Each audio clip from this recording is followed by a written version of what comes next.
O que é ditadura? Ditadura é o cerceamento das liberdades. É quando eu e você perdemos direitos básicos, como, por exemplo, o direito de ir e vir, direito de nos reunirmos para cultuar o Senhor. Isso são indícios de que nós estamos vivendo uma ditadura. Você sabe que o governo, especialmente aqui do estado de São Paulo, há um tempo proibiu a questão dos cultos por conta da epidemia da Covid. E então o ministro do Supremo Tribunal Federal, ele foi e autorizou os cultos. Logo em seguida, outro ministro, Gilmar Mendes, foi e derrubou essa decisão. E então eles levaram a questão dos cultos religiosos para o plenário do Supremo Tribunal Federal, onde os 11 ministros iriam julgar se nós podemos cultuar a Deus ou não. Qual foi a votação? 9-2. 9 disseram que não poderíamos e 2 disseram que poderíamos. Pastor, o senhor se espantou com o resultado? Absolutamente. Não com o placar de 9-2, mas com os 2 que votaram a favor de ter culto. Então, o meu espanto foi, como assim? 2 ainda quiseram votar a favor da questão do culto.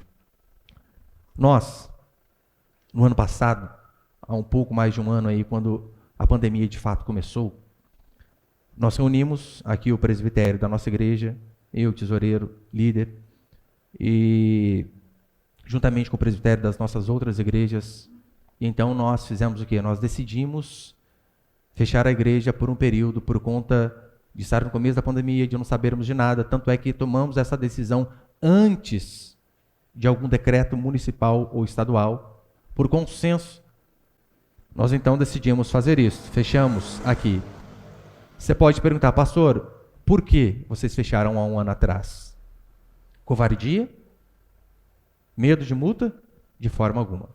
Os irmãos são testemunhas que não é por conta de medo dessas coisas. É porque nós, de fato, fizemos errado. Não deveríamos ser fechados nem naquela época. Nós erramos. E eu, como responsável por essa igreja, eu errei mais ainda que os irmãos que tomaram essa decisão comigo. Não deveríamos, de fato, ter fechado, nem lá atrás. Por isso que eu peço que os irmãos perdoem-me, porque eu fiz errado lá atrás. Mas é de suma importância eu e você sabermos que nós, como igreja, a igreja de Deus, ao longo da história, ela sempre esteve aberta. Sempre. Eu sei que o argumento que nós demos no ano passado, e com o entendimento que nós tínhamos, era: mas e a questão do amor ao próximo, das senhoras de idade que tem na nossa igreja? Isso é importante? Claro que é. Só que nós não podemos esquecer que o amor ao próximo é o segundo mandamento. O primeiro mandamento e principal é o amor a Deus. E o amor a Deus nos ordena que nós venhamos a fazer isso. A igreja de Deus, ela esteve aberta nas épocas de pestilência, como da peste negra. A peste negra dizimou um terço da Europa. De cada três, um morria. Nós sabemos que sim, esse vírus ele é real, embora tenha uma baixa letalidade. Só que a igreja ela esteve aberta na época das pestes. Os serviços religiosos eles não pararam de funcionar nas guerras. A palavra de Deus ela é de suma importância nos corredores da morte, em países onde há condenação à morte. Até ali.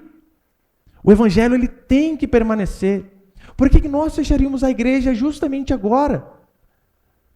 Na época em que nós somos o alento que as pessoas de fato precisam. Porque quantas pessoas estão desesperadas, desempregadas, doentes, perderam parentes e às vezes precisam de fato de uma oração, de um consolo, de estar junto com outras pessoas, e nós vamos fazer o quê? Justamente na hora que as pessoas precisam, vamos fechar? De forma alguma. O que é arrependimento? Como eu sempre digo aqui, o arrependimento não é quando nós choramos. Arrependimento é quando nós mudamos. A prova que nós reconhecemos o nosso erro lá atrás foi 2 semanas, mais ou menos, no máximo 3, depois de termos fechado. Já começamos a fazer os nossos cultos clandestinos. É até ruim o termo, né? Culto clandestino.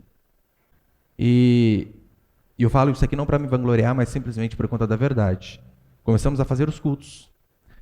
Depois, eu fui o único pastor aqui de Pinda que encabeçou a questão de abrir as igrejas novamente.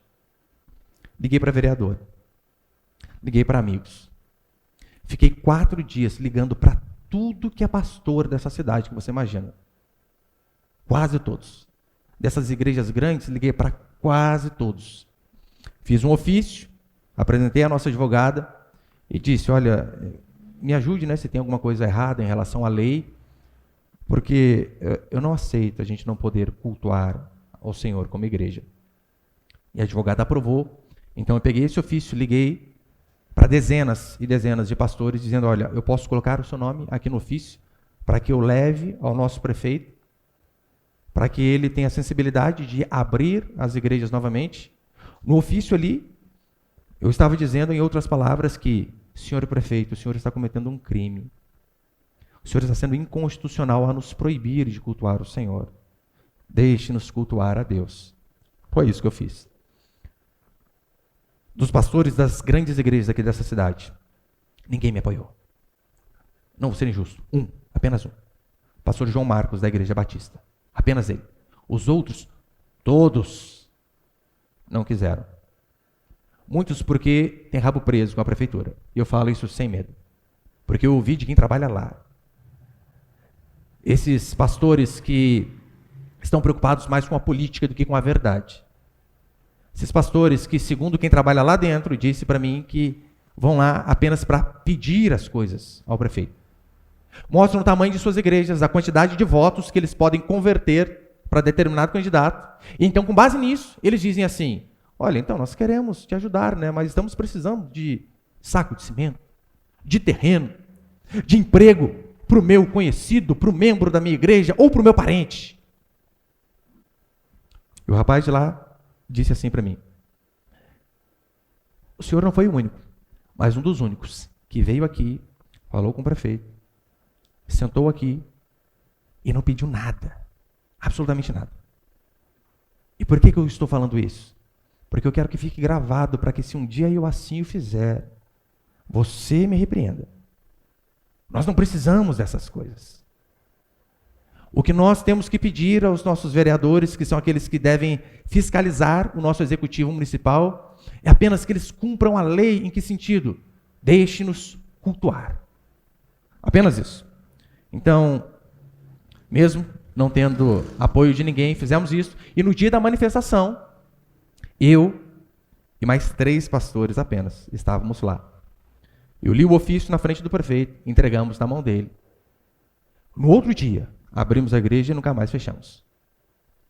Não vamos mais fechar.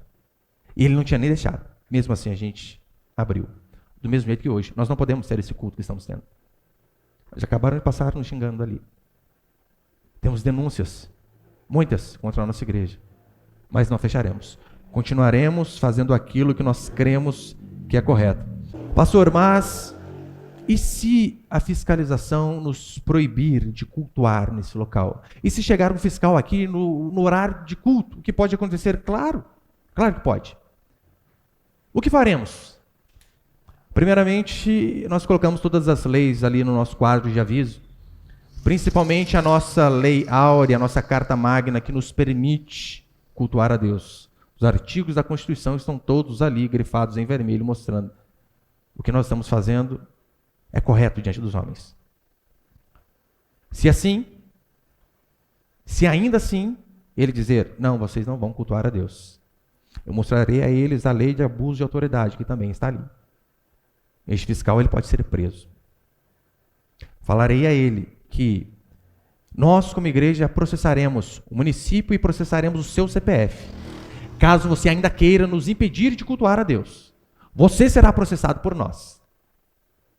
Se ainda assim ele quiser nos proibir, então oferecerei os meus punhos a ele, para brigar de forma alguma, para ser preso de fato, mas não vou deixar de fazer aquilo que eu acredito. Nós precisamos ter coragem para dizer que o culto é essencial e que nós não estamos cometendo nenhum absurdo ao nos reunirmos como igreja, com o irmão aferindo a temperatura dos irmãos, com álcool em gel, com espaçamento adequado, com máscaras. Qual a diferença? nossa para uma escola.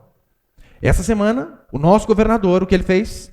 Ele regrediu o nosso estado para a fase vermelha e deixou as escolas funcionarem, tanto públicas como privadas. Fica a cargo das prefeituras. Igrejas, ainda não. Tem cabimento uma coisa dessa? Escola, criança, correndo para lá e para cá, um monte de gente. Eles podem, e nós, obedecendo todos esses requisitos sanitários ao qual nos impuseram, e não podermos? Não, não vamos nos submeter a isso de forma alguma. Então, se ainda assim este local de culto for lacrado por conta de agentes da prefeitura, guardas civis ou estaduais, nós continuaremos se reunindo, pode ter certeza. Em casas, nas ruas, nas praças, ou como a igreja primitiva fez, se necessário for, até no cemitério. Mas o culto é algo sagrado e é isso que eu quero mostrar.